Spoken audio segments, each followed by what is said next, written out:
Armed Forces Radio invite you to sit back and enjoy another strange story by The Whistler.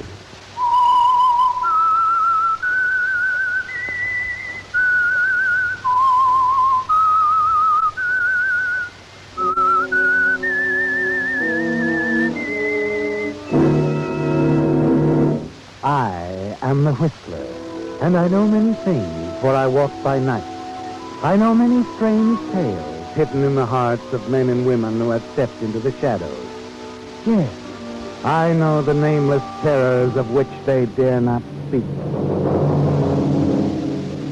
And now, the Whistler's strange story, The Prosecutor.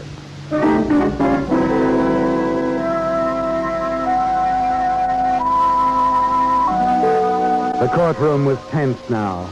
Assistant District Attorney Philip Graham was beginning to summarize for the prosecution.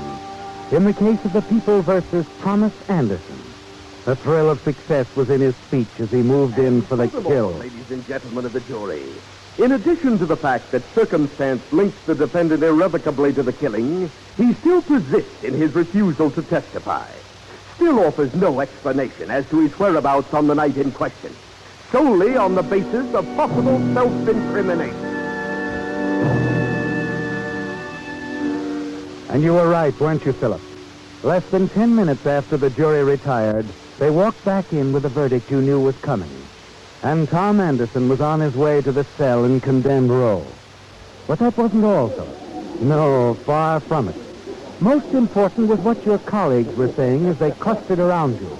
Well, this will put you to the top of the heap, Phil. You'll have that mahogany desk, old man, in the Hall of Justice. And there'll be a brass nameplate, Philip B. Graham, District Attorney. You bet you. With this conviction, you can't miss.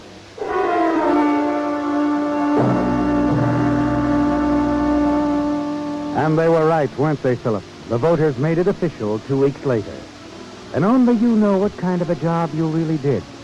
Yes, it isn't easy to convict a man when you know in your heart that he's completely innocent.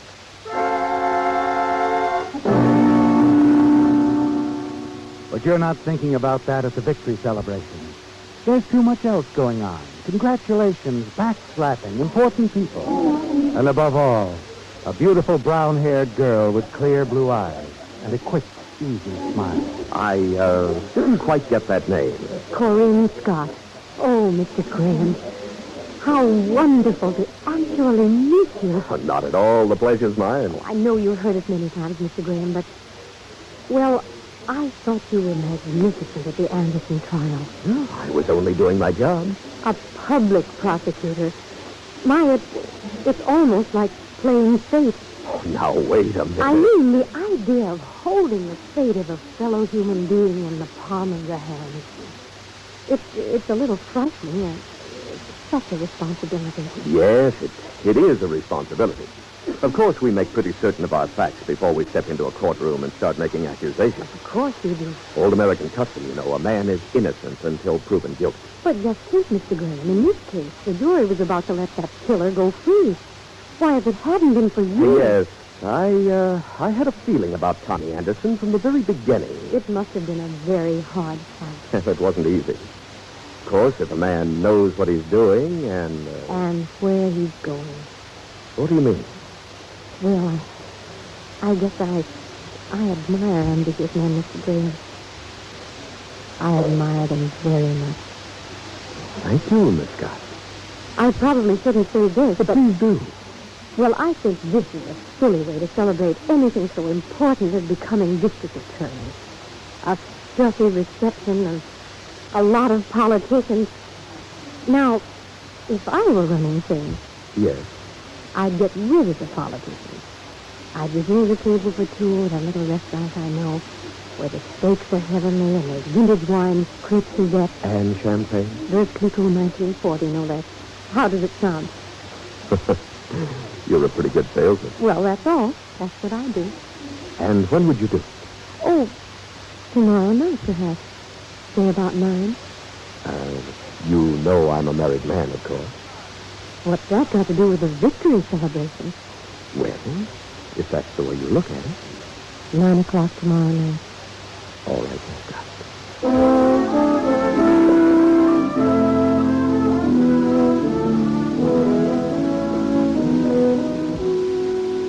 Philip, you know it's a foolish thing to do.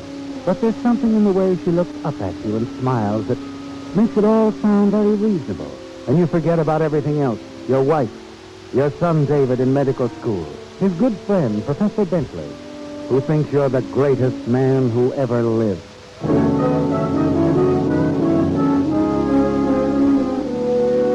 At 8:15 the following night, you're standing before the mirror in your bedroom, adjusting your tie. Corinne is lovely, isn't she? And as you put on your dinner jacket, you're thinking of the soft lights in the music. Oh, there you are, Dad. Here he is, Professor. Almost gave you up, Dad. Thought you weren't coming. Hello, son. You got the culprit at last. I told you wouldn't walk out on us, Dave. Hurry up, Dad. We're a half hour late as it is. Well, what do you mean we're late? Say, what's the idea of the dinner jacket, Mr. Graham? Yeah, there's nothing formal Well, about wait a this. minute. What's this all about? Huh? You going somewhere? Are we going somewhere? Dad, you didn't forget. Well, forget what? Tonight, you promised you'd go. Promised I'd go where? Don't you remember? The faculty's having a father and son night. Professor Bentley's in charge. Good Lord, I did forget. Oh, I know, Mr. Graham. You're a busy man. Dad, you've never forgotten before. You've come with us every year now. I'm awfully sorry, son. Professor, I just can't make it. What is it? Where are you going? Well, it's a committee dinner, son. Very important. I simply can't get out of it. But, Dad... I said I can't get out of it. Let it go at that, will you? All right, Dad. I'm sorry.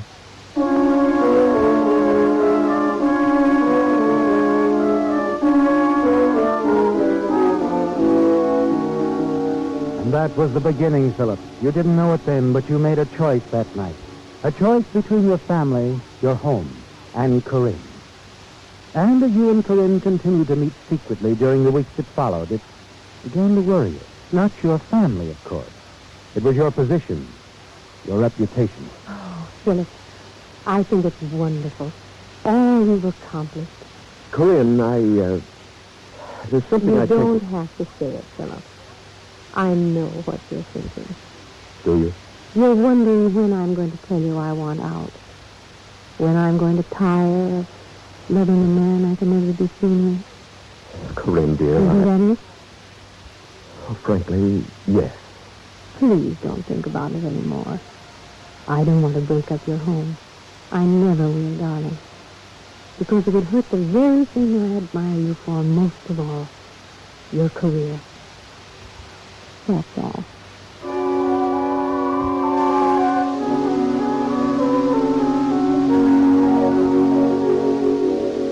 Well, Philip, you can have it all now. Your family, your career, and Corinne. She's right, isn't she? The one all-important thing in your life is that nameplate on your desk. Philip B. Graham, District Attorney. And you know now that you'll never have to choose between that and Corinne. And then one night, a few weeks later, you return unexpectedly from a business trip and decide to drop in to see her before going home. As you walk up the steps out of the porch, you hear voices. Disturbing voices. That is just the way I feel about it. You can't tell me everything's over between us. It's got to be over. I can't turn my love off just like that. As you grab the handle of the front door, a rage wells up inside you, gripping your stomach, rising in your throat and bursting in your brain like a shell. Open this door! Corinne! Corinne! Philip, why did you come here? Never mind that. Who are you talking Oh, to? Philip, be quiet. Don't lie to me. Where is he? Philip. Tell me I heard someone in here. Where's he hiding? Oh, please, Philip. Get out of my way! You step past her. The closet door is partly open. And as you walk toward it, Corinne steps to the light switch. The room goes dark. Turn on that light. Here you are. I knew it. As you struggle with him in the darkness, you realize he's too powerful for you. He forces you back against the table. Your hand lights on a heavy metal bookend. In a blind rage, you swing it high.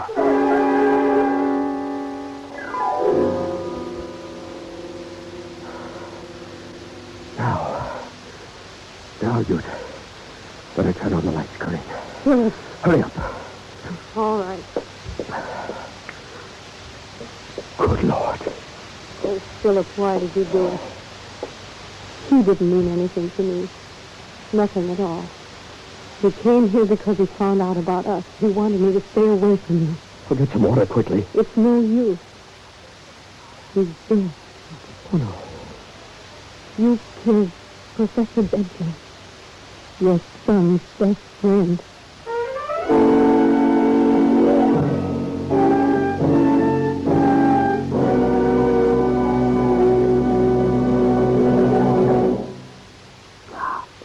This is Alfred Hotkick. Does the name Jean Nicot mean anything to you? Perhaps it should, and I shall tell you why. 400 years ago, Jean Nicot was a respected scholar and diplomat. He wrote many learned articles and compiled a dictionary of the French language.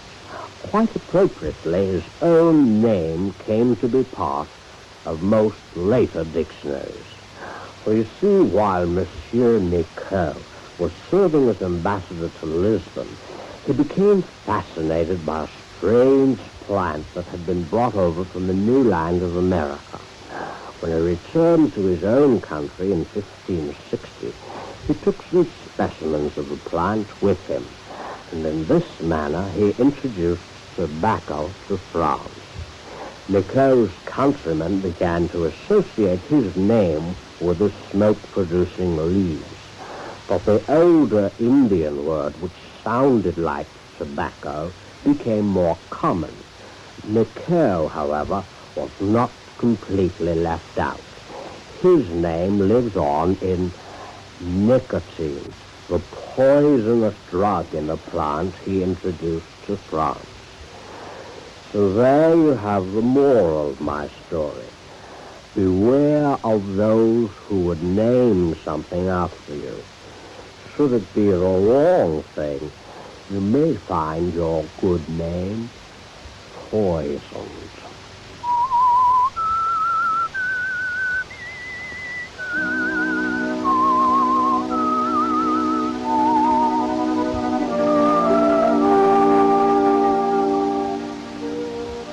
Well, Philip, you never expected anything like this. This couldn't be happening to you.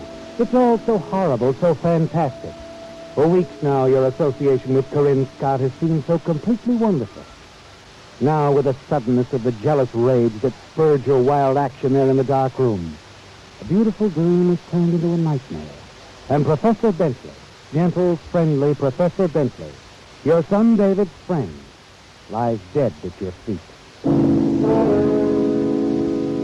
As you stand there, son, looking down at what you've done, you're vaguely aware that Corinne has come forward and picked up the heavy bookend you used. You sink down into a chair as she moves about, straightening things up, scarcely looking at you. Slowly, you lower your hand from your face and look up at her. Corinne, what are we going to do? You killed him, Philip. You killed an innocent man who did nothing more than come here to ask me to stay away from him. Oh, I know that. As soon as the light went on and I saw who it was, I knew why he was here. Oh, Corinne, Professor Bentley was such a good friend to my son, to me. What am I going to say? How can I explain? You wouldn't have to explain if you could get him out of here, Philip. What? If he was found somewhere else, maybe miles from here. Corinne, would you help me do that? Yes, Philip, I would. I never knew anyone could be so devoted. So much in love with a person. I'm not doing it because I love you, Philip. What? Because I don't. I never have. Corinne, what are you talking about? I loathe you, Philip. I despise you and everything you've ever stood for. Have you lost your mind? Oh, the man of stone is crumbling. What's the matter, Philip? You're shaking. Shaking like a man in the death house. You're scared and bewildered, just like Tommy Anderson up there in the state penitentiary. Anderson? Tommy Anderson? What do you know about him? I know that he was innocent, Philip. And so do you. I know that you put him where he is in condemned row because it made you district attorney. I don't know what you're saying. But I don't see what it has to do with it. It has everything to do with it, Philip. Everything in the world. Because that's what Tommy Anderson means to me. What? I knew you'd be surprised. You see, Philip, you're not the prosecutor on the case anymore. I am. You mean you planned this? You got the professor No, here? not the professor. I had nothing to do with his coming here. I simply intended to involve you in a scandal, Philip. Or rather, a threatened scandal. And then I was going to give you a choice. A choice of being ruined through disgrace? Or of telling the truth about Tommy Anderson. Right? Exactly. Now you have two alternatives, Philip. You can either free Tommy or stand trial for murder. But it's impossible. I can't go back on what I've said about Anderson, not without... Not without admitting you produced false evidence against him. I'd be thrown out of office in 24 hours. Is that worse than the gas chamber? Is that the choice you're giving me, Corinne? That's it, Philip. You haven't long to make up your mind. The neighbors should be coming home any minute now. They might get curious if they saw a body being Don't carried talk out. about it. I'll do what you say, Corinne. Where's Professor Bentley's car? He said he parked in the next block.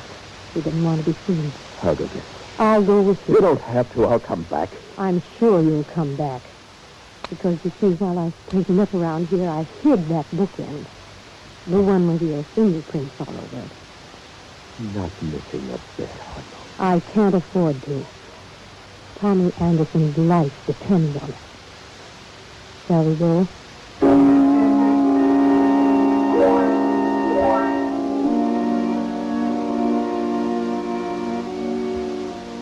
You find the professor's car a block away. Run it into the drive alongside the duplex. Corinne helps you carry the professor's body out of the house to the car, warns you to call her soon, and returns to the apartment. In the next half hour, you live your life over, don't you, Philip? Driving grimly through the night, not knowing exactly where you're going, trying to stay on the darkest streets until you reach the edge of town. The university looms up ahead, a big, slumbering shadow. And you decide there's no better spot than Professor Bentley's own campus. You run the car in beneath the clump of trees, turn off the motor, wipe away your fingerprints, and climb out.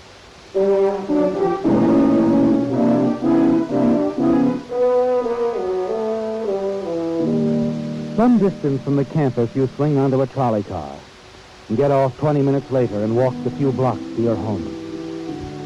Not much hope for sleep, is there, Philip? Nothing to do but wait for the axe to fall. The minute the morning papers hit the streets.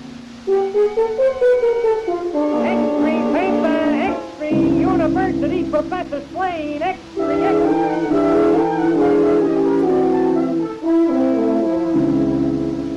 Police offer the theory that the killing might be a gangland reprisal against District Attorney Philip Graham, whose home the slain professor often visited. Recent efforts by the Graham regime to rid the city of gangster domination are known to have caused threatening talk in many quarters, a City Hall spokesman said today. While Graham himself could not be reached concerning...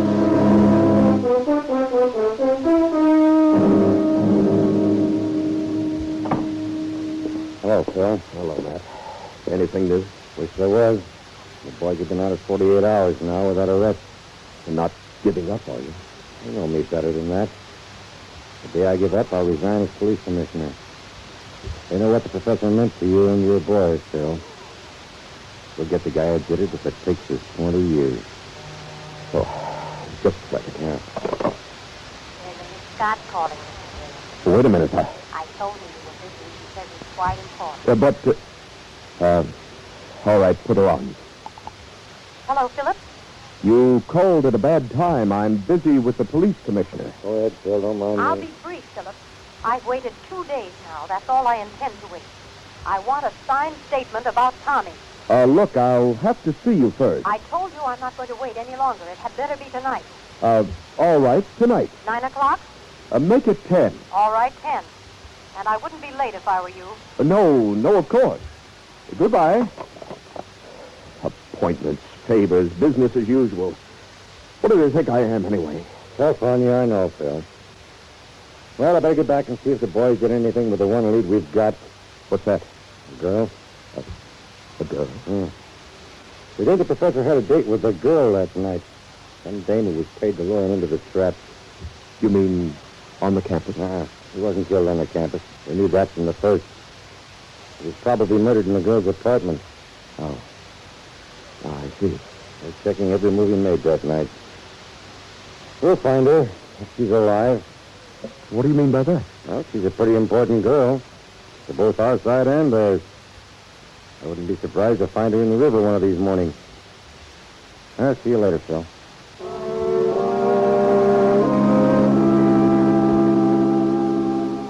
And you're thinking about the girl as he talks to you, aren't you, Philip? Of what she told you that terrible night in her living room. That you have two alternatives, Philip. You can either flee Tommy or stand trial for murder. But there's another choice now, isn't there? Yes, it's been done before. The usual disappearance of the key witness with all the gangster trimmings. They'll never question it for a moment. At 5 minutes of 10, as you walk onto the porch of Corinne's house for the first time since the murder, you've made a terrific decision. You're going to kill her. Well, you're right on time, Philip. I'm always on time. Well, it won't take long. I didn't quite understand what you meant this afternoon about discussing it. There's nothing to discuss. I wanted a signed affidavit that you sent Tommy Anderson up on manufactured evidence. I'll be only too happy to walk out of your life. It's very simple. It's not that simple, Corinne. I want that bookend, for one thing. Naturally. What about your signed statement? Here you are. I wrote it at the office this afternoon. It's all there. It certainly is. What about the bookend? Just a minute. I'm enjoying this. You know, Philip, I'd never believe you could be so frank. Where is it? It's there on the table in plain sight. You didn't hide it. Not that one. I hid the note to it, Philip, very conveniently, just in case you decided to steal it. In a drawer under a pile of papers where I knew you'd find it. You could never tell them apart without a microscope, of course. Fingerprints are hard to see. Oh, wait a minute. You can't get away with...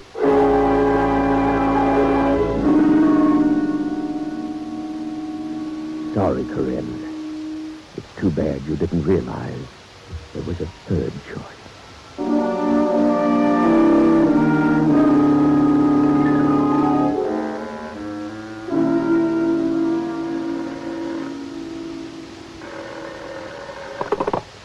Graham speaking.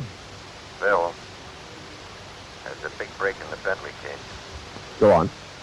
The girl I told you about. She's more than a theory now. She's a corpse. Found her dead in her apartment this morning. Any idea who did it? We know who did it, Phil. Oh, that's pretty quick work. You want me to send a car for you? For me? I'm afraid so. Where are you? Her apartment. We got the suspect here with us. Oh, you have him there? That's right. For sure, Matt. Send the car. I'll be right over.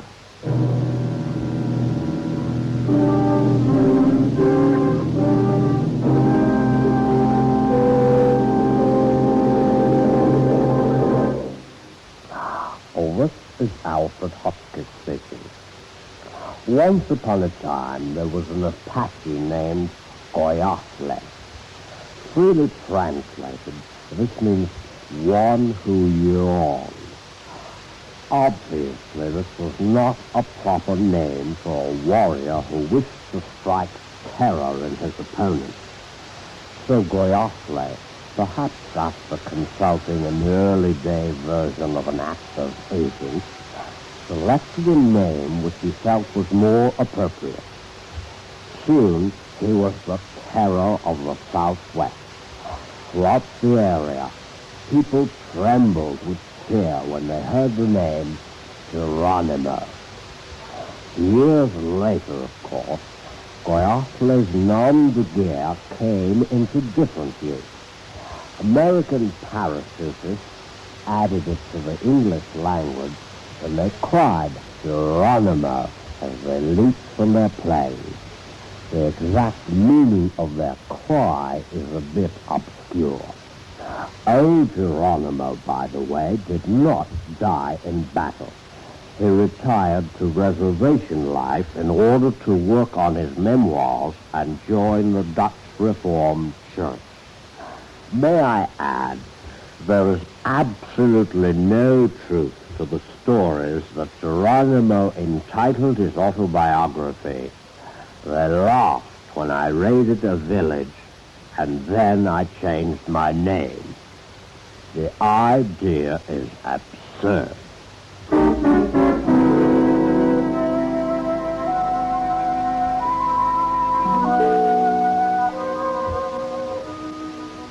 Well, Philip, it was a terrible moment, wasn't it?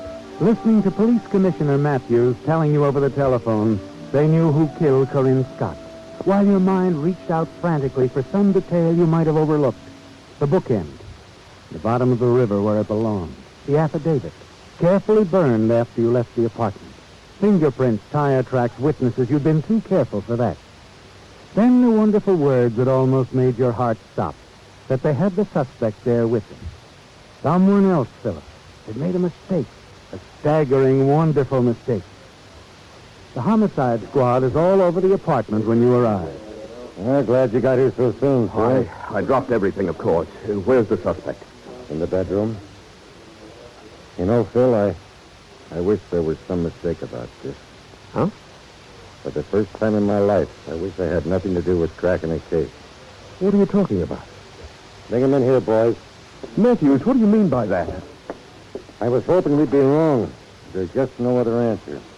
And the guy comes walking right out of the victim's house and can't tell why. David. Hello, Dad. He won't say a word. I was waiting for my father.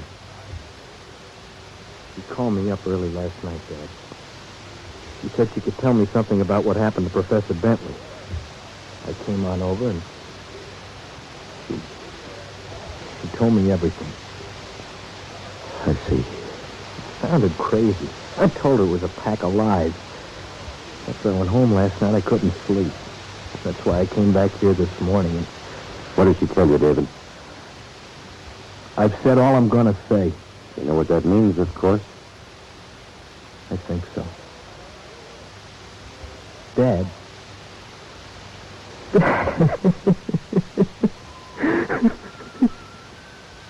Matt. Yes, Phil? You'd better get a stenographer. I've got a story to tell you. A story that begins with Tommy Anderson and ends right here.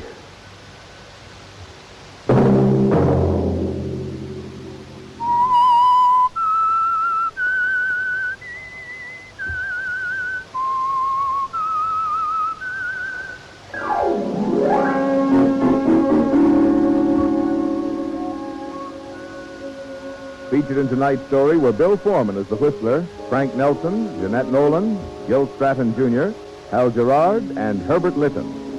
The Whistler was directed by George W. Allen, with story by Joel Malone, music by Wilbur Hatch, and was transmitted overseas by the Armed Forces Radio Service. The Whistler was entirely fictional, and all characters portrayed on The Whistler are also fictional. Any similarity of names or resemblance to persons living or dead is purely coincidental.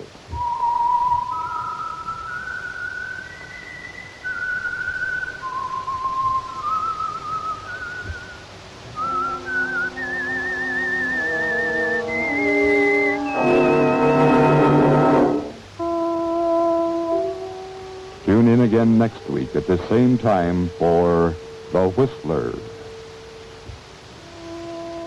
The Whistler has come to you through the worldwide facilities of the United States Armed Forces Radio and Television Service.